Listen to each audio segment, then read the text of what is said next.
ሰላም ጤና ይስጥልኝ የቻናላችን ተከታዮች እንዴት ናችሁ? ደህና ናችሁ? እኔ ጋር ያለው እግዚአብሔር ይመስገን። እናንተ እንዴት ናችሁ? ሁሉ አማን፣ ሁሉ ሰላም።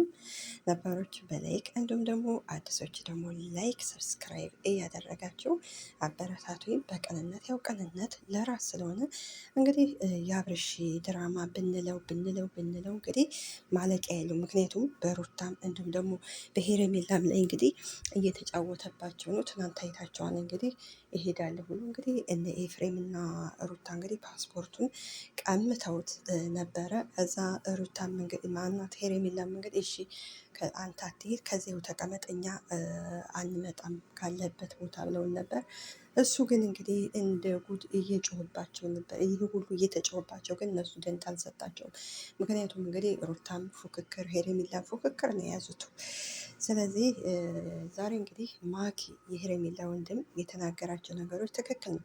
ምክንያቱም እንግዲህ ሄሬሚላ ምንድን ነው ያላቱ? በቃ አብረሽ አይሆንሽም ከማይመጥን ሰው ጋር ለምንድን ነው እኔንስ እንደዚህ በአንቺ ሰው ከሰው ጋር እየተጣለው? እባክሽ እህቴ የማይመጥንሽ ወንድ ጋር ከሱ ህይወት መውጣት አለብሽ። ለምንድን ነው ለሱ የምትለፊው? አንቺ እኮ ለሱ ብዙ ለፍተሽለታል። ነገር ግን እሱ ያን ነገሮች በሙሉ እረስቷል። እባክሽ እህቴ ከሱ ህይወት ውጪ እያላን ነው። ሄርሚላ ደግሞ ቆይ አንተ በራስ ነው ወይስ ሰው ስላለ ነው ስትል ነው። እኔ ሰው ስላለኝ አይደለም። ነገር ግን ደግሞ ሁል ጊዜ አየዋለው አንቺን አይፈልግም። ስለዚህ በአንቺ በህይወትሽ ላይ እየተጫወተብሽ ነው። የራሽን ህይወት እንድትኖሪ ነው የምፈልገው እያላት ማኪ ትክክል ነው። ምክንያቱም አብርሽ አሁን ላይ እንግዲህ ታሞ ከሆን ተብሏል። ከታመመ ደግሞ ድኗን አደለ? ከዳነ ደግሞ ወደ ነበረበት ህይወቱ ወደ ሄረሚላ ነበር መመለስ የሚፈልገው። ነገር ግን እሱ አሁን ላይ ድራማ እየሰራ ነው። ድራማ ማለት ነው። ስለዚህ እንደዚህ ድራማ እየሰራባቸው ስለሆነ አላውቅም። ሴቶቹንም ሀዛ ላይ እየሰደባቸው ነው። ስለዚህ ሄረሚላ ከዚህ ከአብርሽ ህይወት ሙልጭ ብላ ወጣ የራሷን ህይወት ብትኖር የወንድሟን ምክር ብትሰማ የቤተሰቦቿን ምክር ብትሰማ የተመልካች የኮመታተሮችን እንዲሁም ያድናቆቷን የሚያደንቋትን ሰዎች ብትሰማ ደስ ይለናል። ነገር ግን ሄርሜላ እንግዲህ ምንድን ነው ያለችው? ብዙ እኮ ቃል ገብቶልኛል ለወደፊቱ አብረን እንደምንኖር ያው ቃል የተግባባ ነው። መናገር አያስፈልግም። ነገር ግን ብዙ ነገሮች እኮ ቃል ገብቶልኛል። ምናልባት አሁን እኮ ስለተጨናነቀ ሊሆን ይችላል ስትለው እንግዲህ ማኪም ማንኛውም ሰው ፍቅር ውስጥ ሲገባ ብዙ ነገሮች ቃል ይገባን ይላታል። ትክክል ነው።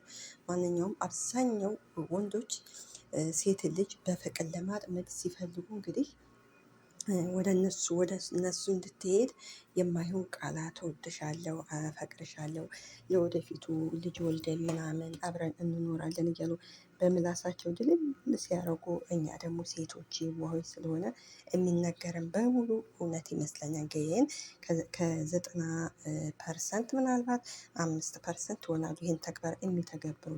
ሌሎቹ ውሸታምና አስመሳይ ናቸው። ምላስ ብቻ ነው። እና ስለዚህ እንግዲህ ሄርሜላ ይህን ያህል አብርሽን አልለቅም አሁን ታሞ ነው ስለተጨናነቀ ነው እንደዚህ ሆነው የምትልበት ምክንያት አብርሽ ከመጀመሪያው ለሷ ቃል ገብቶላታል።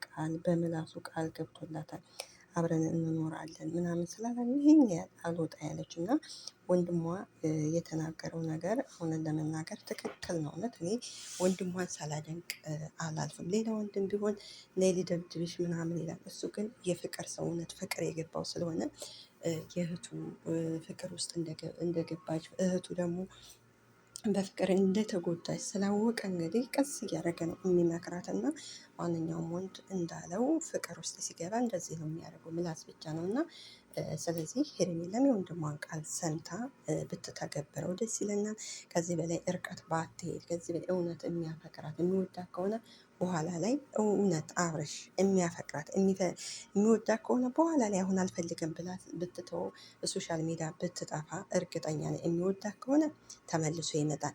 ነገር ግን የማይወዳት ከሆነ ከመጀመሪያው እያስመሰለ ከሆነ ወደ እሷ ህይወት አይሄድም። ስለዚህ ሄርሜላ እህታችን ብትወጣ ነው እኛ ደስ የሚለን። እና ከዚህ በላይ እርቀት ባትሄድ ከዚህ በላይ ለምን ብላ ነው። ስለዚህ የማይሆን ወንድ ጋር የማያዋጣት ወንድ ጋር ራሷን እንትን የምትለው የምትጨናነቀው ራሷን የምታሳመው። ስለዚህ እሱ ምንድን ነው ከሁለቱ ለመራቅ ነው እንደዚህ የሚያደርገው የሚታገለው። አብሶ ከሄርሜላ ለመራቅ ከሄርሜላ ከየቱ እንድትወጣለት ይፈልጋል። ምክንያቱም እንግዲህ እንደምታውቁት ሩታ እንግዲህ ደስታም ላግባሽ እያላት ስለሆነ፣ ስለዚህ ምንድን ነው ሩታ ደስታን ከምታገባ ለምን እኔ ወደ ሩታ አልመለስም ብሎ ነው እንደዚህ ቅናት አንገብግቦት አመመኝ አበድኩም ብሎ እንደዚህ የመጣው። ስለዚህ ይሄ ድራማ ስለሆነ አንዳንድ እውነት ይመስለኛል እና በእውነት ይመስለናል በሶሻል ሚዲያ እንደዚህ ብለን ከባሎቻችን ጋር ተጣልተን ከሚስቶቻችን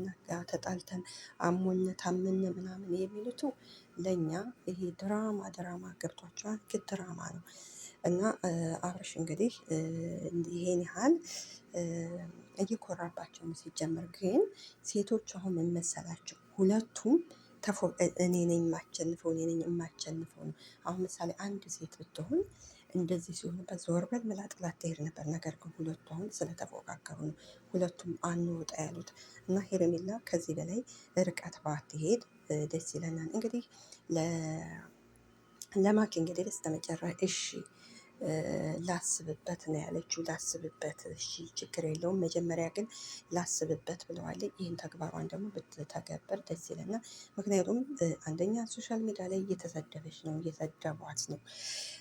ሁለተኛ ደግሞ ወንድሟን ቢሆን ከሰው ጋር እየተጣላ ስለሆነ ከዚህ በላይ እንዲሁም ማርቲን ብትሆን አቤል እየተጫወተባት ስለሆነ ማርቲም ከአቤል ህይወት ወጥታ የራሷን ህይወት ብትኖር እንደውም ሄርሜላም ከዚህ በላይ ርቀት ባትሄድ እኛ ደስ ይለናል። እውነት ለመናገር ሴት ስለሆነ እና ስለዚህ ሩታም ቢሆን ይሄን ያህል መለማመጥም አያስፈልጋትም። ስለዚህ አብሶ ሄርሜላ አብርሽ እንደፈለገውን ከፈለገ ከሩታ ጋር ይቀመጥ፣ ግን ሄርሜላ ከዚህ በላይ እርቀት ማለቴ ብትርቀው ከህይወቷ ብታስወጣው። ምክንያቱም ለሱ ብዙ ነገሮች አደርጋለታል፣ እሱ ግን ውለታ ቢስ ስለሆነ ነው። ስለዚህ ለማይመጥናት ወንድ ከማይመጥናት ሰው ጋር እንደዚህ መጨናነቅን ምንም ማለት የለባትም። ስለዚህ ወንድሟ እንዳላት ከአብርሽ ህይወት ወጥታ የራሷን ህይወት ብትኖር ደስ ይለናል። ላይክ ሰብስክራይብ አድርጉ።